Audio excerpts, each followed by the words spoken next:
እንዴ ሄሉን እኮ ማለት ነው እውነተኛ አፍቃሪ ነው እንጂ የፈለገችው ዝም ብሎ አንዱ ሲተው ወደ አንዱ መመለስ ወይ ሌላ ነገር አይደለም። አይደለም ለሄሉ ማንም የተከማት የለም እስካሁን ድረስ። እውነት ለመናገር ያብ የሰራው ነገር እውነት ከሆነ ሁላችሁም አጣቅሙም። ሲጀመር በአሁኑ ሰዓት እንኳን እንዳልክ መቀበልና ሌላ አዲስ ሰው ቢመጣ ራሱ አትቀበልም።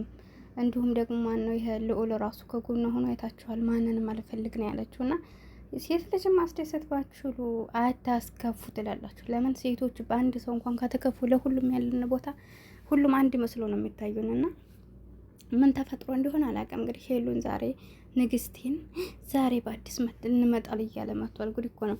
አሰላሙ አለይኩም ወራህመቱላሂ ወበረካቱ። ወደኔ የተከበራችሁ የቻናሌ ቤተሰቦች እንዴት ናችሁ? ደህና ናችሁ ወይ? እኔ ያለሁ አልሐምዱሊላህ። ለቻናል አዲስ ከሆናችሁ ላይክ፣ ሼር፣ ሰብ እያደረጋችሁ አበረታቱኝ። እንግዲህ እንደተመለከታችሁት እንዳልክ ከሄሉ ጋር ዛሬ ማታ እመጣለሁ ጠብቁኝ ብሏል። አሁን መሽቷል። ዞሮኛ እንጠብቃለን ማለት ነው። እና ያው እንግዲህ ምንድን ነው ነገሩ ማለት ይህን ልጅ ያበል ልኮት እንዳይሆን እሱ እውነት ለመናገር ለምን እንደዚህ ከሆነ በዚህ ቅጽበት ውስጥ እንዴት እንዳልክ ወደ እሷን ለማግኘት ፈለገ? ወይስ እሷ ጋር ለመገናኘት ያሰበበት? ሄሉም እኮ ካላስ እንትን ብላለች እኮ የእውነት አምና ታገኘው ይሆን ወይስ በቻናሉ ለመልቀቅ እንትን ፈልጎ ነው? ቃለ መጠይቅ ሊጠይቃት ፈልጎ ነው? አልገባንም።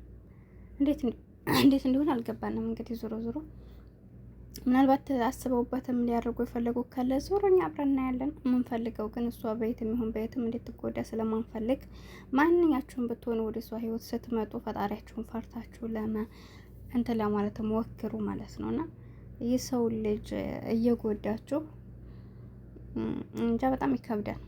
በራሳችሁ እንድትደርስ የማፈልጉትን ነገር ሰው ላይ ባታረጉ ጥሩ ነው ትላላችሁና እንግዲህ እንዳልክ ያሰበውን ነገር አናቅም።